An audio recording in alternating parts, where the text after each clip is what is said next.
Tukielekea huko nchini Ukraini, tunafahamishwa kwamba rais wa nchi Volodymyr Zelensky amesema mazungumzo kati ya Marekani na Ukraine yatafanyika Saudi Arabia wiki ijayo, akieleza matumaini kwamba utakuwa mkutano wenye maana.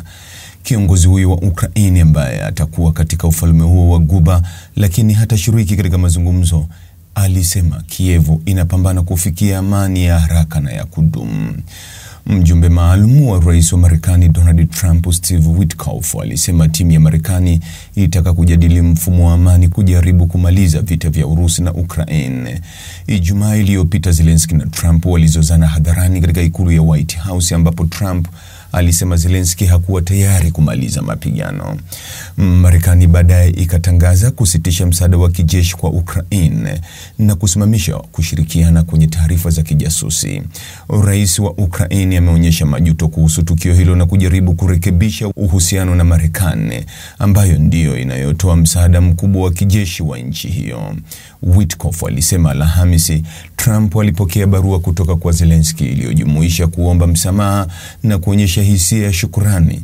Tunaamini tutarejesha mambo kwenye mstari na wa Ukraine na kila kitu kitaanza tena, Witkoff alisema. Zelensky amekuwa chini ya shinikizo kubwa la Marekani kufanya makubaliano kabla ya mazungumzo yoyote ya amani, wakati rais wa Ukraine amekuwa akishinikiza dhamana thabiti za usalama kwa Kiev.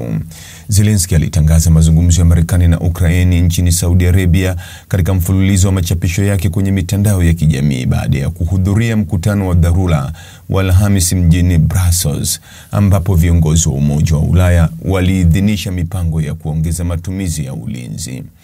Timu za Ukraine na Marekani zimeanza tena kazi na tunatumai kwamba wiki ijayo tutakuwa na mkutano wenye maana, aliandika kwenye ukurasa wake wa X, na kuongeza kuwa Ukraine imekuwa ikitafuta amani tangu wakati wa kwanza wa vita, na tumekuwa tukisema kila wakati kwamba vita vitaendelea tu kwa sababu ya Urusi. Zelensky alihimiza jumuiya ya kimataifa kuweka shinikizo zaidi kwa Moscow ili Urusi ilianzisha uvamizi kamili wa Ukraine mnamo Februari mwaka 2022 na sasa inadhibiti takriban 20% ya eneo la Ukraine. Mtazamaji, ni yapi maoni yako kuhusiana na taarifa hii? Andika maoni yako katika sehemu ya ujumbe hapo chini. Like na subscribe ili uwe wa kwanza kupata habari wa chungu tele. Hii ni Focus News. Jina langu ni Deo Kaji Makomba.